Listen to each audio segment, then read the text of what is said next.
The final shot here before half for Carr. And now the ball's out. Carr lost it. Fumble. So we have reached halftime with a touchdown. That's the difference on the scoreboard. As we send you on to Orlando, we hook back up with Larry Ridley. He's got our EA Sports halftime report. So both teams have their marching orders, and we'll get going again here in quarter number 3. This will be taken in at the 1.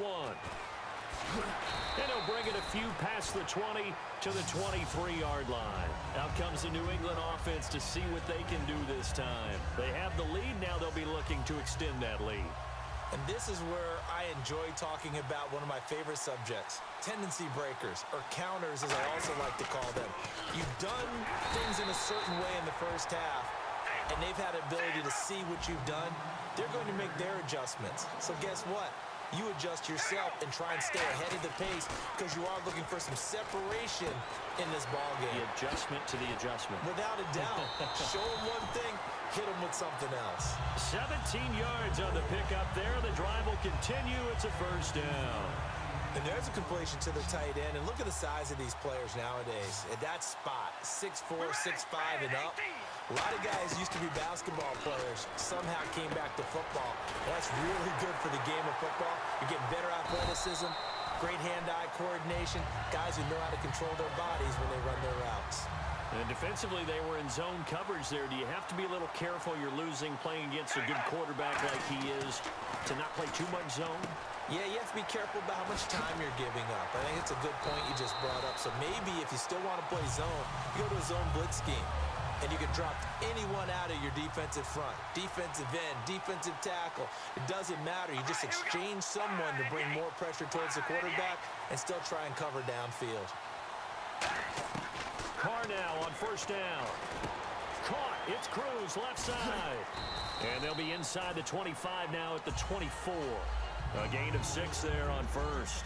When you see zone defense and you know you've got a drag route on as your primary call, you've got to be really careful as a passer about how far you let your guy go because he might wander into some tough coverage. Got a man over the middle. It's Williams. Call it a gain of 3. And they'll be faced with a 3rd and inches. That time they hit him out of the slot on the drag. And that route takes some fortitude from the guy running it because he knows he's going through the briar patches, I like to call it, right? He's trying to work his way through all that traffic and people wanting to put a little contact on him. Really well done. I have to say that was a surprise call on 3rd and inches. I thought they'd try and run the football there, but you got to believe they thought they'd surprise the defense and pick up something downfield, but that one goes incomplete. They come out with 1 back and 3 tight ends. Carr keeps it on the sneak. It'll be a pickup of just 2, and they're able to convert here on 4th and inches. For those vertically challenged quarterbacks, here's a time where they will tell you it's an advantage to be a little bit on the smaller side, able to duck in behind their offensive line and stick the ball across the imaginary yellow line for a first down. Bryant, the lone receiver, left. Now this time, Carl throw. Under a heavy rush, and down he goes. Perry Riley in there to get him for a loss of 5. Looking to speed things up here, going with some tempo. Here's Riddick. Oh, he's got some breathing room. And a cut to the sideline. And a nice gain at 21 yards. Sometimes it's hard to believe, but there are times this game is about patience, isn't it? Has had the game he expected, but that run there, that may get him going. I was just going to say, maybe that gives him a little juice because you're right, he struggled, especially in that first half. Yeah, and I know the great ones always think to themselves, just hang in there. I'm just one big carry away from busting this open. That's a good start for him. It's a loss of a yard there, and now 2nd down. But we just saw the recipe for success right there. Big body, strong, agile, playing with great leverage and hands. Not really able to be blocked on that play, close things down inside. Just looking at it from a defensive perspective, when you break the huddle in the red zone, tight end is one of the guys you've got a key on because quarterbacks want the ball in their hands fast in this position, and they want to get it to someone. And in this case, he had the play. They just didn't complete it. A loss of a yard, and it brings up 4th. This is where you're probably weighing the score and the clock. 3rd quarter, so maybe it's a little early to start worrying about how much time is left in the game. But if you kick the field goal, you make it a two-score game. A tough balance and a tough decision for any coach to make. The kicking unit out for the Patriots as they send this one away. This is taken at the 3.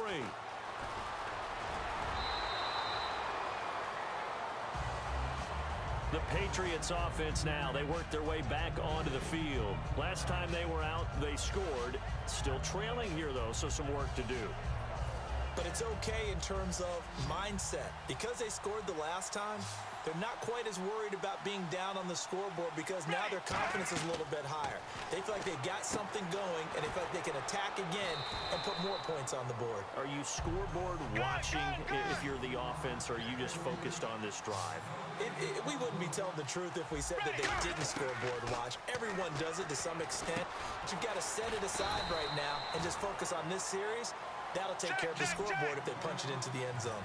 I know most of the time when the ball's in the air, you're thinking wide receiver, tight end, but running backs, they can be a big part of any passing offense nowadays. Here's Romo.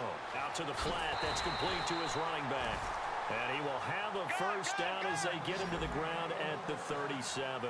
And in a two-score game, obviously, every play, every third down, like we saw there, magnified. Big pickup. It was a huge pickup. What they really want, though, is to not even get to third down. They've got to maximize time and conserve as much as possible. And they're going to hurry back to the line now. Brandon, more and more offenses are going to the philosophy of using every inch of the field to try and spread things out. And when you're running back and catch the ball as well, that can only help your offense. Well, partner, so much for the mismatch. How about the guy at the second level, that big linebacker, able to run with the receiver and make a play on the football?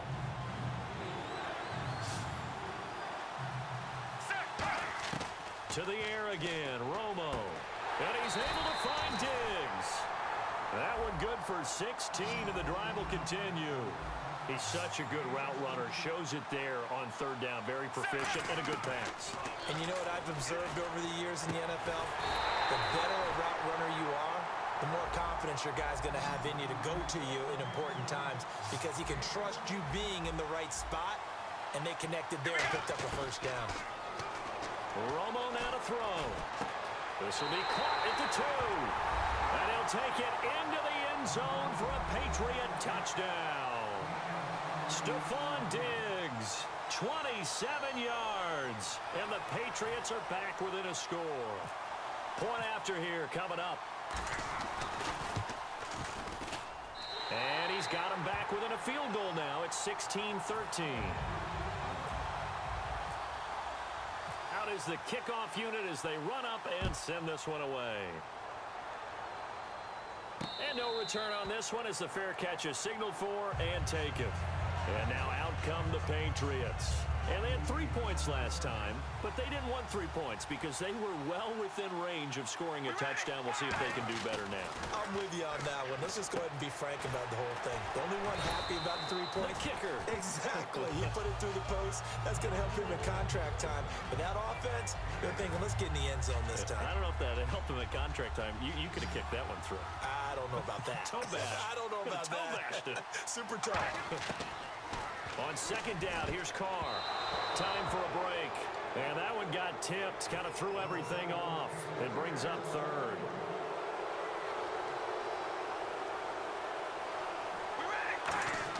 To throw is Carr. And he dropped it. Now it was tipped. Altered the ball a little bit, but he dropped it. And now fourth down. But, partner, anytime someone tells me that fundamentals are leaving the game, I'm going to show them this play because they couldn't get to the passer. So what do you have to do? Get your hands up in the passing lane, and they batted it away on a third down attempt. And here's a big one now. Try to hold this lead. They're going to go for it here on fourth down. Carr going to go on fourth down. Open man, it's Jeremy Shockey. And he will have a first down as they get him to the ground at the 37. Now we're going to get a timeout here called by the Patriots. It's just their first. They've got 2 more to use here in the final stages. Carr going to look to throw. He's got his man on the crossing route. And he gets this one to midfield before he's brought down. And after that completion, you can understand why. Now whistles blow, and the Patriots are going to take another timeout. That'll leave them with just one remaining in this fourth quarter of play. So here we go, 1st and 10 now.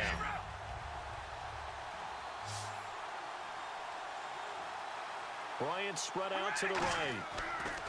Now Carr. Oh, the ball comes out on the hit, but they'll say it's incomplete. The tight end Jeremy Shockey, the intended receiver.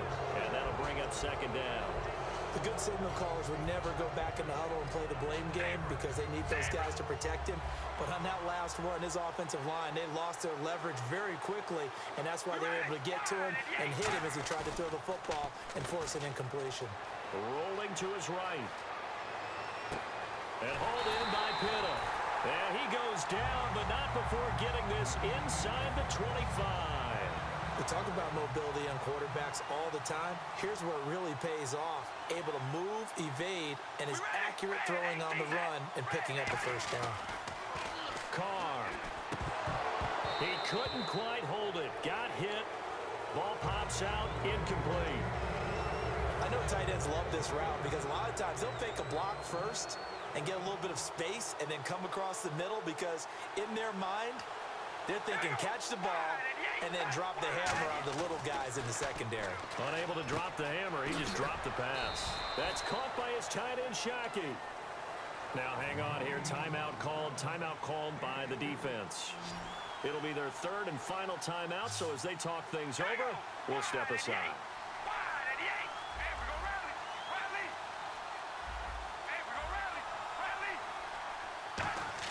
Carr to throw. Letting one go deep for the end zone. And a shot taken on 3rd down, unsuccessful. Fourth down now. In this situation, it's really tough to figure out how to defend because they have plenty of room to still take deep shots at the end zone as they just did there. Yet at the same time, you've got to be ready for the short throw. In this case, when you see the cue that they're going for the end zone, retreat and make sure you have a way to... And he's across for the touchdown. And in the final minute, that should just about seal it. And that touchdown should make you feel comfortable. But do you really feel like it's totally over yet? Not totally, but I think you're pretty much there. Yeah, you've still got to make sure you stay with it, do all the right things down the stretch, especially on defense. But that touchdown there, you've got to feel good about your chances. This is fielded at the goal line. And he'll get across the 20 before he's brought down at about the 23-yard line. Now the Patriot offense set to take over again. They might be thinking this is close to a lost cause here. Got to play it out. What do they need to do? Well, they have a thought process in mind already, but they can't get ahead of themselves. They know that they need to score quickly. Yep, 2-score game. Onside kick and get the ball back and then score again. But they can't worry about the last 2 points. The only thing that matters is scoring quickly, then they'll take it from there. Back to throw. Romo. He's got the connection over the middle to Diggs. That one goes for 13 yards, and it moves the sticks. And now it looks like they're going to be in the hurry-up. And a nice pitch and catch to pick up the reception against man coverage. And this is intercepted, and that should do it. Picked off by Bud Dupree. And he's going to take this one back to the 37-yard line. Now the Patriots offense, they work their way back out onto the field. They're in a good spot. Now some confusion offensively here as Carr's going to signal for a timeout. It's just their first. They've got 2 more to use here in the final stages.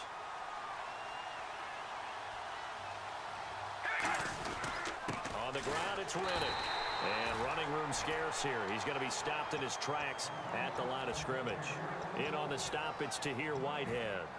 When trying to create space for your running back, the first thought is how physical is the offensive line.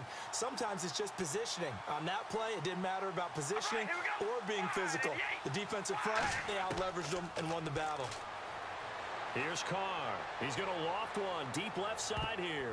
Oh, he almost had it for the pick. A great chance there for the interception in the end zone. Instead, 3rd down. Help me out, partner. Was that incomplete? That was on a deep ball to Dez. And that's a surprise. The way he attacks the football in the air, it's always surprising to me when he doesn't complete a pass like that. He's going to go up top again. And this one incomplete. Well, apparently taking a knee is not in vogue. They're not able